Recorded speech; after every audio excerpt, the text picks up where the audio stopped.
ദുരന്തഭൂമിയിൽ മനുഷ്യജീവനുകൾ ഒരുറ്റ സഹായത്തിന് വേണ്ടി അപേക്ഷിക്കുമ്പോൾ മറുഭാഗത്ത് അതേ സമാന രീതിയിൽ പെട്ടുപോയ പ്രകൃതിയുടെ സംഹാര താണ്ഡവത്തിൽ ഇരയായിരിക്കുകയാണ് വളർത്തുമൃഗങ്ങളും. ഉടമസ്ഥൻ എവിടെയെന്ന് പോലും അറിയാതെ അവർ കരഞ്ഞു നിലവിളിക്കുകയാണ്.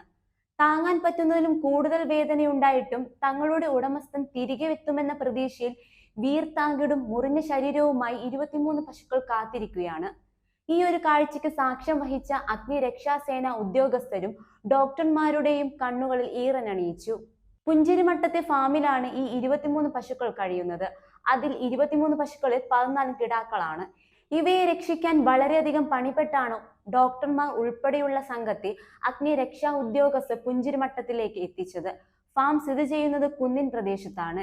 ഏത് നിമിഷവും അപകടം പതുങ്ങിയിരിക്കുന്ന അവിടെ പോകരുതെന്നൊരു മുന്നറിയിപ്പുമുണ്ട്. അവിടേക്കാണ് ഇവർ എത്തിയത്. കെട്ടിയിട്ട നിലയിൽ കാണപ്പെട്ട പശുക്കളുടെ ശരീരമാസകലും മുറിവ്, പിന്നെ അകിടുകളിൽ വീർത്തുള്ള കൂട്ട നിലവിളി. ഉടൻ തന്നെ ഡോക്ടർമാർ മുറിവുകളെല്ലാം മരുന്ന് പുരട്ടി. ഒപ്പം അഗ്നിരക്ഷാസേന ആവശ്യത്തിന് ഭക്ഷണവും നൽകി.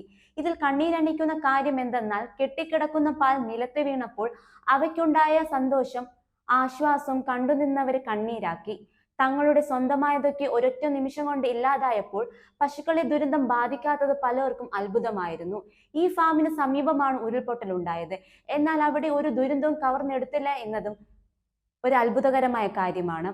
എന്നാലും ഈ കൂട്ടത്തിൽ ഒരു പശുവിന്റെ ജീവൻ രക്ഷിക്കാൻ കഴിയാതെ പോയത് ഉദ്യോഗസ്ഥരെ നൊമ്പരത്തിലാക്കി.